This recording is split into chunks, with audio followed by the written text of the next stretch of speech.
Jadi ternyata ngatur orang itu lebih susah dibanding kan kita dapat duit dari pemijit ya. Iya, Kan? jasa. Jasa kan. Nah, itu yang paling saya ingat itu salah satu pemijit saya itu mijet orang dari sini kan sampai kena paha.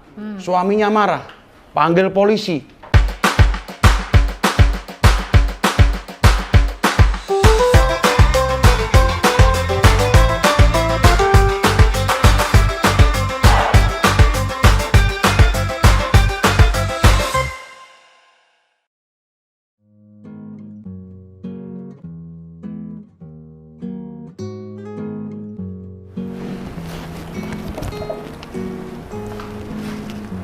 Hai, selamat datang di Ngopi, ngobrol bareng HIPMI Academy. Di episode Ngopi hari ini kita akan ngobrol bareng sama pengusaha sukses dan pemilik salah satu perusahaan penyedia peralatan IT terbesar di Indonesia. Namanya Airmas Group. Bayangin aja hasil penjualannya itu sudah lebih dari 1,5 triliun. Wow. Dia juga disebut sebagai si Raja IT. Siapa lagi kalau bukan Basuki Surojo atau dikenal sebagai Cobas. Selamat datang Cobas. Hai, terima di kasih Ngopi. Ketua Sari ini. Ini suatu kehormatan saya nih. Bisa Sama-sama. masuk ke podcastnya HIPMI. Wits. Iya. Kan anak HIPMI. Iya, jadi HIPMI. harus masuk Udah HIPMI. demisioner. Oh. Udah ketuaan, tapi Kalau tetap HIPMI. jiwanya HIPMI. Nah, kalau HIPMI itu kan HIPMI selamanya. HIPMI Jadi selamanya, iya. Coba selalu menjadi Iya. bagian dari HIPMI. HIPMI. Nah, kita ngobrol-ngobrol sedikit nih, coba. Boleh. Jadi, aku lihat kan coba sini bisnisnya banyak banget nih. Dulu mungkin pertama-tama ketemu itu dulu pernah punya kopi sama Warnet. Warnet ya. Dulu. Warnetnya namanya apa ya? Namanya Waktu itu? Barak waktu Namanya itu. Barak. Iya. Terus Tahun dari 2001. Tahun 2001. Terus habis itu kalau IT aku malah taunya IT belakangan ya. 2008. Oh, oke. Warnet, IT baru Yes. kuliner. Dan sekarang ini untuk IT-nya itu yang Airmas Group. Airmas Group. Iya. Kalau yang AyoClick itu apa? AyoClick itu bagian dari Airmas itu. Group yang kita pengadaan barang jasa pemerintah. Oh, oke. Nah, kalau Jadi Raja masuk IT kita ya LKPP. LKPP, sorry. Nah, kalau yang Raja IT untuk yang konsumer kita, e-commerce kita. E-commerce. Iya. Kalau untuk brand makanannya ada berapa brand? Nah, jadi kalau makanan itu kan baru aja ya. Oke. Kita baru selama pandemik itu kita bikin bersama-sama dengan Kakak Bilar, ya kita bikin Raja C.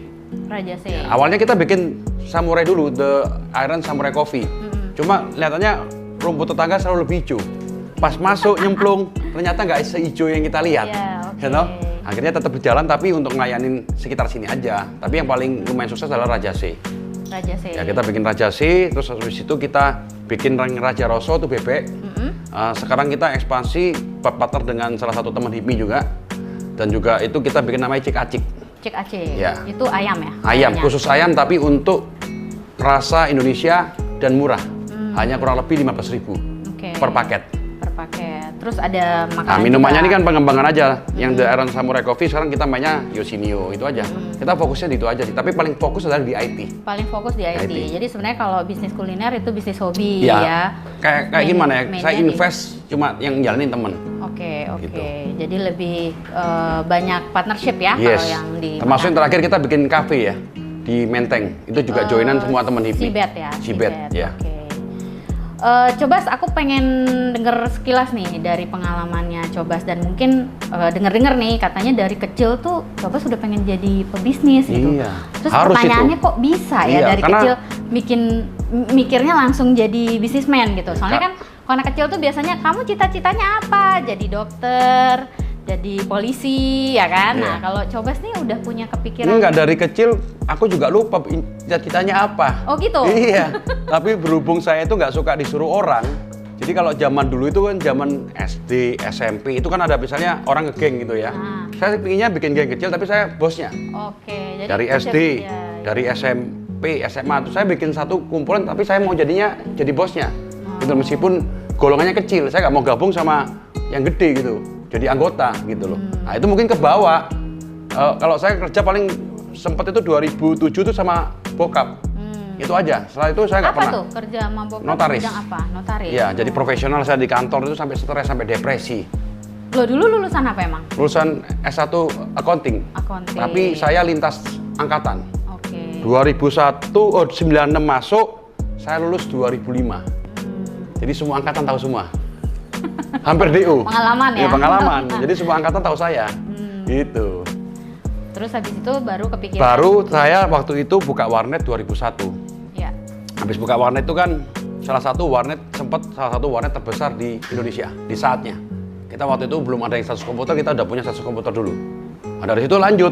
Nah, warnet waktu itu kan 2005 udah mulai drop ya. Ya. Nah, ada temen nawarin saya. Waktu itu panggilannya kan Kobas memang kan. Kalau di warnet saya panggilannya Kobas karena Jadi Koko Basuki. panggilan itu emang udah dari dulu Iya, ya? Kobas, tapi Koko Basuki. Iya, iya. Ya dari zaman saya warnet, Kobas ini dong bilnya, ini dong. Saya disusul terus. Kalau dulu kan warnet itu kan saya yang nulis mulai jam berapa, selesai jam berapa, duitnya mana. Manual gitu. ya? Manual. Ya toh, terus sering dipanggil Kobas, saya 2007 teman saya datang. 2007 awal-awal datang. Mau nggak ada kerjaan nih di pemerintah? Saya nggak ngerti pemerintah kerjaan apa kan. Ya kan akhirnya waktu November 2007 ya udah saya ambil deh, saya coba. Itu pertama kali saya supply alat tulis kantor di Kominfo. PL senilai kurang lebih 150 juta. Itu awal mulainya. Baru Februari 2008 saya ikut tender ATK di Bappenas. Senilai 250 juta dan saya menang. Itu Jadi, titik baliknya. Itu mulai dari situ ya. Titik balik saya main di pengadaan barang jasa pemerintah dari Februari 2008 sampai sekarang. sampai sekarang. Yang tadinya ATK terus merambah lagi ke ATK, IT dan lain-lain. terus mulai jual tinta toner SP. 2012 saya jual printer Brother jadi MD. Dulu orang datang, mau nggak jadi MD? Apaan sih MD itu? Ternyata master dealer. Ya, Iya. enggak, saya ambil aja kan. Oke. Terus 2014 sudah mulai main PC. Nah, titik balik yang paling luar biasa itu di 2016. Saat semua belum ada e-katalog, saya menjadi penyedia e-katalog nomor 2 setelah Bineka. Itu omset kita dari 250 miliar langsung jadi 500 miliar. Wow. Dalam setahun. 2 kali lipat langsungnya. Ya nggak ngerti, cuma biasa main printer, laptop yang kecil-kecilan, tiba-tiba main server, main semua. Sampai sekarang berkembang ya main semuanya, software, server, storage, hampir semuanya. Jadi itu perjalanan bisnisnya ya, Yes. mulai dari pengadaan yang kecil, Yeah. kemudian berkembang sehingga sampai omset 1,5. Ya dari omset triliun. itu dulu 250 juta. Kalau dulu saya pinjam mama saya uang, cuan saya balikin, modalnya saya pers bunganya. Sampai berkembang, baru main kuliner ini baru aja. Saya selalu fokus di IT. Iya, iya. Baru kemarin kuliner, jadi selebgram, jadi YouTuber, baru pandemik aja. Tapi akhirnya tahun ini saya putuskan kembali lagi ke fokus saya di IT. IT. Jadi kalau makanan itu memang side business Ya, ya. kita Side- invest. Ya, invest side business Yes. gitu kan. Nah, mungkin kalau dari perjalanan bisnis yang coba sudah jalani nih, udah mulai dari warnet, terus kemudian ke IT, terus sekarang kuliner. Networking itu pengaruhnya besar nggak sih? Wah, luar biasa banget ya. Contoh saya gabung HIPMI itu 2013. Saya Kita HIPMI kenal tuh masih baru-baru dulu. Baru-baru. Masih Kopi Samurai Iya, pernah. iya, berarti datang udah ke lama Kopi tuh, Samurai. 2000. Kalau nggak salah tempatnya di sekitar 16 waktu itu daerah mungkin. Mampang ya? Enggak, di Atau- sini. di sini ya? Iya, tapi waktu itu saya kirim-kirim kan. Oh iya, pernah kirim-kirim. Iya, jadi saya waktu itu di HIPMI 2013. Itu di HIPMI saya nggak kenal siapa-siapa. Saya daftar sendiri, ya dibantu sama ketua ZEK. Saya nggak kenal siapapun itu. Tapi memang alhamdulillah gerbongnya bener terus. Nah, kalau Penting ya, gerbongnya gerbong bener. Iya, penting banget. Kalau gerbongnya menang terus. Saya gerbongnya nggak pernah kalah. Iya, iya. Baru terakhir aja kalah ini. Nggak apa-apa. Nggak apa-apa. Tapi rekor udah duluan. Yang ke depan bener terus ya Iya. gerbongnya. Saya dari Ketum Rama menang, Iya. Ketum Afi menang, Ketum Bagus memang kita bantuin Bagus waktu itu ya. Iya. Ke Bali juga menang. Terus tapi pengalaman networking yang saya dapat Ketum Afi menang, Ketum Aming menang. Iya. Jadi memang yang saya dapat itu networking itu karena kita nggak bisa berjalan sendiri ya. Terkadang kita butuh temen yang bisa mengisi kekurangan kita itu. Itu gunanya networking. Iya. Berkolaborasi. Kayak ini kan semua kolaborasi dengan teman HIPMI. Raja saya dengan Christopher salah satu anggota saya di Jakbar HIPMI. Oke. Ini juga sekarang entar lagi jadi anggota HIPMI. Ya, terus Apa nih, pisang ya? Pisang nih juga sekarang Oh, oke. saya ajak gabung di HIPMI untuk belajar networking. Jadi dari UMKM joinan sama saya. Kita sekarang joinan sama Bilar juga. Kita gabung di HIPMI juga. Cikacik juga teman-teman HIPMI dengan Pak Kesi, ya tahu Dum Kesi. Iya. Dulu sama-sama Wabendum, dia Wabendum 4, saya Wabendum 5 di kepemimpinan Ketum Rama, juga HIPMI. Ya itu pentingnya networking. Iya. Jadi kita bisa kolaborasi bikin bisnis yang baru gitu. Tinggal pilih-pilih ya. Ya pasti nggak semua teman baik kan. Iya. Ya, terkadang kita yang penting kita teman semua, tapi kalau teman baik kita deketin, teman nggak baik kita jauhin. Oke. Tapi tetap teman gitu. Harus lah ya. Harus. Silaturahmi harus terus Terjaga. dijaga. Tinggal berarti aku tinggal nunggu kapan nih giliran aku berkolaborasi sama Cobas. Iya. Gimana di Alkes nih ya? Oh, iya. Alkes sempat bikin Iya. kemarin, joinan sama temen Hipmi juga. Iya. Tapi belum berjalan dengan mulus. Iya. Karena memang Alkes mungkin bukan jodoh saya. Iya. Gitu. Mungkin atau belum ketemu sama partner yang Yes. pas. Ya nanti bisa lah kita Iya. obrolin selanjutnya. Habis ini ya? Inilah gunanya Iya. networking ya. Ngobrol-ngobrol aja langsung dapat bisnis. Iya.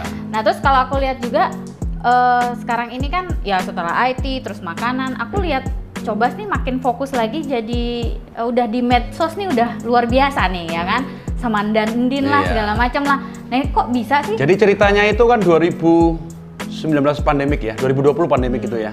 Saya tuh iseng-iseng aja, work from home di rumah, ya kan. Saya sering story-story, ya nganggur gak ada kerjaan. Saya sharing sama teman saya, udah kamu bagiin makan aja tiap hari di depan rumah lu. Jadi saya bagiin makan di depan rumah. Sepeda motor saya siapin waktu itu pertama kali cuma 50. Saya story-story aja di IG, story-story di IG, terus mulai belajar otodidak ya toh. Suatu hari itu ada lelang lukisan yang dilakukan oleh salah satu selebgram waktu itu adalah Tommy Lava, Crazy Rich Surabaya. Oh, oke. Ya kan? Saya iseng-iseng ikut menang. Habis menang itu langsung jadi selebgram. Langsung centang biru aku. Saya Jumat menang, Senin jadi centang biru. Wah. Nah, tapi saya berpikir kalau di IG doang saya rugi. Akhirnya saya pindahin semua follower dari IG itu ke YouTube. Saya waktu itu mikir, YouTube siapa waktu itu yang paling hebat? Ternyata Bosku. Dan ternyata Bosku itu sahabatnya Dom Casey, partner saya. Nah itu gunanya networking kan. Iya. Langsung saya telepon, Bosku gimana mau collab? Siap, boleh. Waktu itu giveaway printer dan uang ratusan juta. Ya kan? Centang biru itu harus berapa sih? Nah, itu saya nggak ngerti. Saya Pokoknya langsung dapet centang karena biru hidung aja. saya hoki, jadi memang harus hoki ya. gitu. Kalau muka gue hoki nggak ya? Oh, iya. Ya kan? Habis itu Oke. saya berkolaborasi dengan Bosku. Waktu itu belum ada Raja IT. Iya. Nah, di pandemi itu sering ke kantor, kita ngobrol-ngobrol. Apa sih giveaway apa sih nih? Teman saya nyeletuk, giveaway Raja IT. Saya tanya teman saya prinsipal. Saya kira-kira kalau Raja IT udah pantas belum? Kalau nggak pantas kan kita kan banyak yang distributor lebih hebat dari saya. Pemain IT banyak yang lebih hebat dong. Ya. Jangan kita mengatakan diri kalau kita nggak. Oh boleh lah, minimal lu udah 3 besar. Ya udah, oke. daripada diklaim orang lain, gue klaim. Makanya keluar lagi giveaway Raja lah IT. ya, momentum. Gitu. Mulai Raja IT. Ya, tapi kan Raja IT nempel di saya. Kan saya rugi kalau nempel di saya. Akhirnya? Bikinlah rajait.id.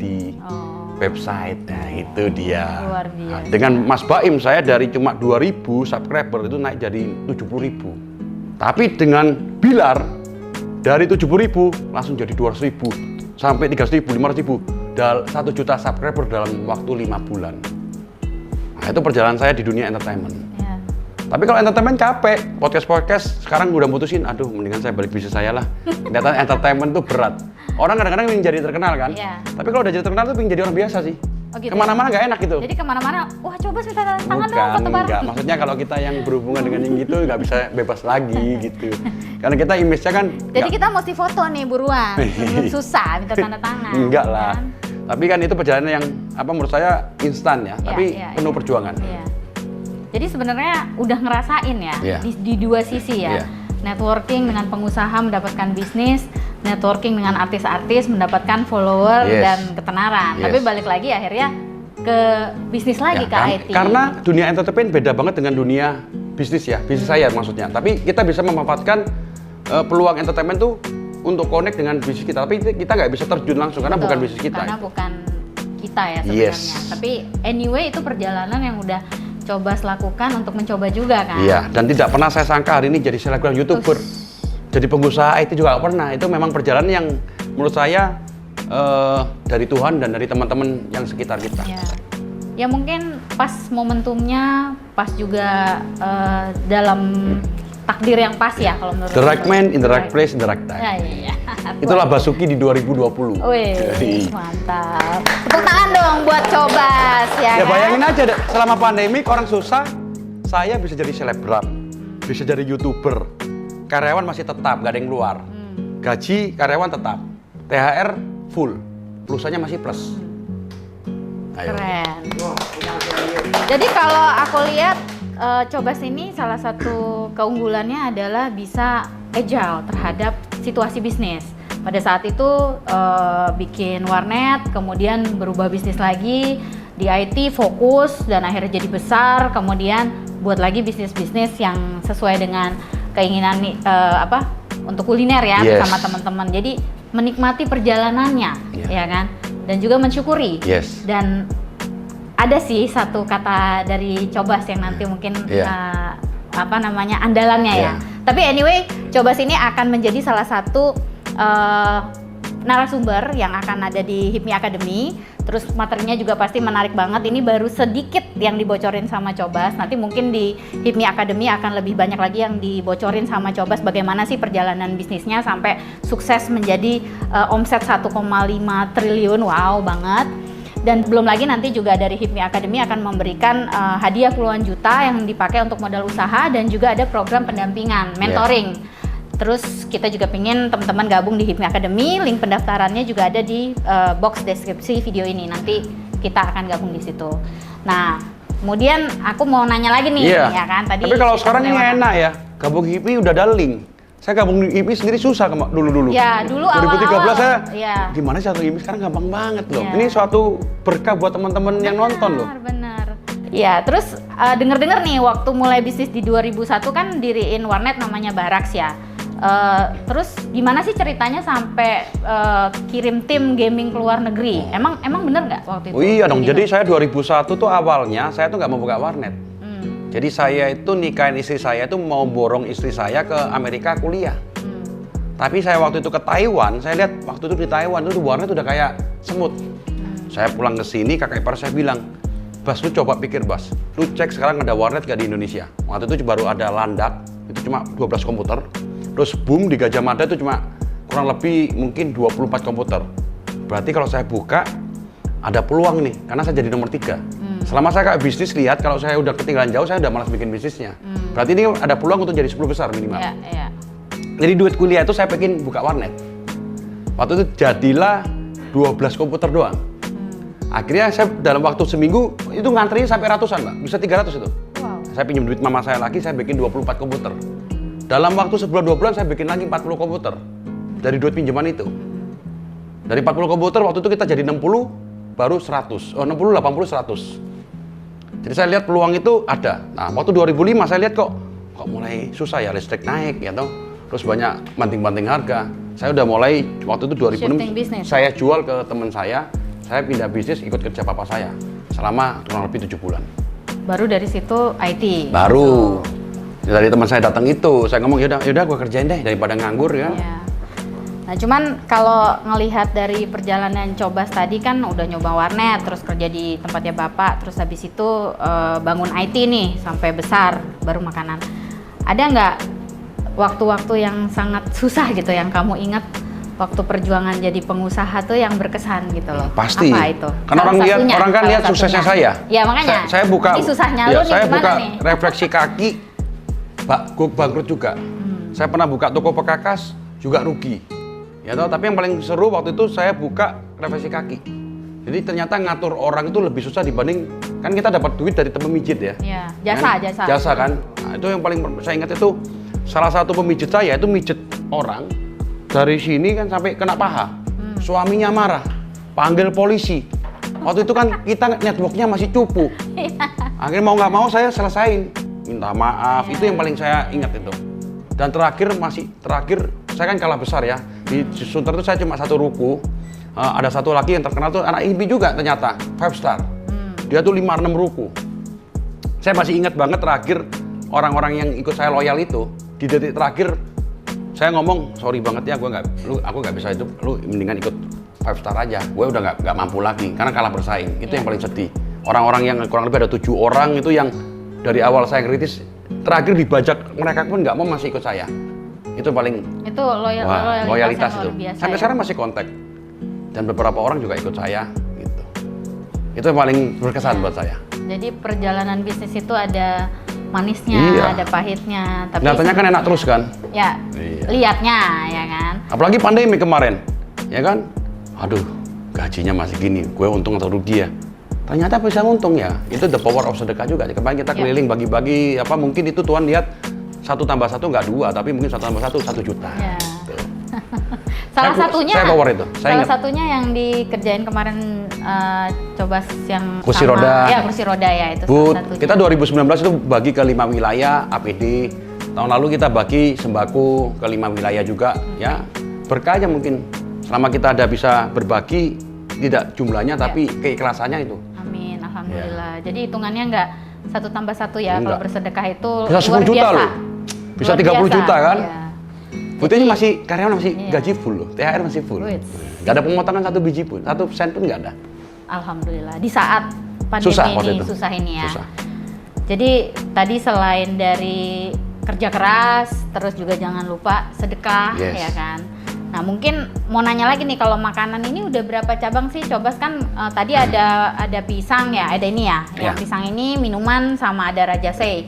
Total kalau misalnya makanan itu, jadi kalau total udah berapa sih? Kalau Rajase sekarang kalau nggak salah udah 33 cabang. Wih, 33 cabang seluruh Indonesia. Tapi kalau Raja Rosso gimana lagi proses. Kalau yang Cikacik kita dalam waktu 2 bulan ini udah 25 cabang. Oke.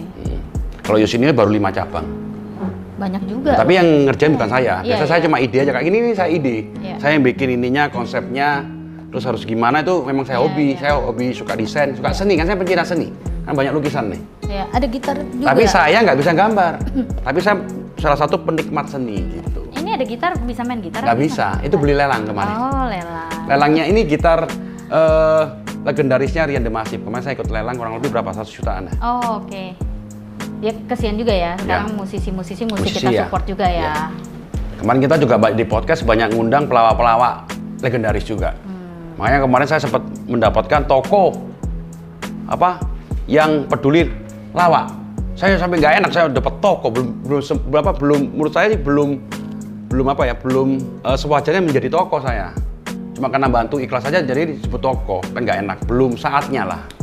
Ya, itu kan menurut Cobas. Tapi kalau menurut yang lain itu bisa dianggap begitu ya kita syukurin aja. Berarti kan dianggap orang lain kita sudah mampu ya melakukan itu. Tapi yang penting kita ikhlas ya, Mbak. Kemarin kita kan bikin lelang. Habis saya ikut lelang, saya menang. Lelang itu saya bikin ini jaket. Terus saya bikin cuma 5 biji doang. Saya, Tommy Lava yang gambarnya. Terus satu lagi itu Ketum Maming. Dan satu lagi saya lelang. Lelang itu laku 88 juta jaketnya. Terus disumbangin? Dan 50 juta saya sumbangin semua ke Paski. Waktu itu Paski itu adalah perkumpulan lawak Indonesia. Oh, oke. Dan yang terakhir saya lelang Brompton. Ya, puji Tuhan yang menang Putra Siregar. Brompton saya laku 310 juta. Dan rencana dananya ini, kebetulan saya udah punya yayasan ya. Jadi yayasan Kobas Ayo Peduli. Ya kan? Nah, uang itu udah masuk di yayasan saya. Dan itu rencana tahun ini kita masih menunggu untuk uangnya dipakai untuk pembangunan masjid di Semeru. Ya puji Tuhan berkat Putra Siregar dapat duit segitu banyak kan. Iya, luar biasa loh. Jadi maksudnya sebenarnya pas banget gitu ya kalau menurut aku. Kamu tuh punya both world. Artinya dari sisi pengusahanya kamu dapat, tapi dari sisi kegunaan untuk influencer tadi kamu jadi akhirnya bisa menyumbangkan juga buat orang lain seperti yang tadi melakukan lelang ya kan, karena kamu udah banyak followernya, jadi itu jadi manfaat lagi gitu loh, apalagi pada saat pandemi ini ya gitu. Nah aku pengen balik lagi nih ke salah satu tadi yang si Cobas ini punya salah satu kalimat terkenal. Jangan pernah iri dengan kesuksesan orang lain. Yang perlu kita pahami adalah perjuangan dan pengorbanan di balik kesuksesan orang itu, ya kan? Nah ini yang kata-kata kamu yang terkenal nih. Cuman aku mau nanya lagi, selain dari kata-kata yang tadi, nanti bisa dijabarin tuh apa maksudnya. Terus mau minta satu quotes lagi dari kamu untuk teman-teman yang pengen belajar soal jadi kan kadang-kadang gini, kalau orang itu kadang-kadang lihat iri ya. Kayak misalnya, kok orang ini lebih sukses dari saya ya. Itu terkadang ada yang iri, ya toh. Masalahnya sekarang kan roda itu kan berputar. Kalau kita iri sama orang, kita musuhin orang itu, suatu saat kita di atas, kita akan ingat, kok kamu duluin gitu. Kalau dulu saya selalu ingat ya. Makanya saya sampai hari ini selalu belajar, maupun sama office boy, sama siapapun, saya selalu sama aja. Saya nggak peduli mau itu GM, direktur, saya nggak peduli. Karena saya pernah ngerasain waktu saya jadi pemain ATK. Itu dulu ada satu perusahaan yang sangat besar. Ya kan, kalau saya ketemu saya itu saya selalu diminggirin gitu. Tapi saya tetap senyum gitu, saya nggak pernah sakit hati gitu. Kamu aja pemain ATK doang ya, cupu. Tapi sekarang saya di atas dia, tanpa nyangka kan. suatu yang dulu di langit-langit itu saya bisa menggapai, dan saya sekarang menurut saya perusahaan saya di atas perusahaan dia. Tapi saya tetap ketemu ya, saya tetap aja, nggak ngapain kita sombong juga kan. Nah, kalau kita udah iri, kita mikirnya ke orang itu terus. Bagaimana kita balas orang ini iri gimana? Justru kita bukan iri, tapi kita melihat dia bagusnya seperti apa yang kita patut tiru, supaya kita nggak mikirin dia, nah kita mikirin minyak kita sendiri gitu. Dapur kita, ngapain kita mikirin dapur orang lain? Betul. Nah, menurut saya seperti itu. Kalau kita iri terus, jatuhnya apa? Kita mikirin dia terus, gitu loh. Kan? Termasuk gampang lah, di kantor saya ini banyak ngomong, oh Basuki ini goblok, sering ditipu karyawan. Saya nggak merasa ditipu karyawan. Ya banyak kan, berapa orang nipu saya kan. Semakin ditipu saya semakin sukses, itu aja sih. Yang penting kita udah bikin sesuatu, oh ini kesalahan saya perbaiki, itu aja sih menurut saya. Jadi belajar dari pengalaman ya, dan mungkin balik lagi dari kata-kata kamu tadi adalah kita fokus sama apa yang kita bisa lakukan, jangan kebanyakan nengok kiri kanan, yang akhirnya malah punya kita ketinggalan. Iya, itu dia maksud saya itu. Kalau kita iri itu saya tiap hari mikirin dia. Kapan kita majunya? Mikirin kita, kita mikirin orang lain. Betul. Itu dia. Itu yang saya maksud seperti itu.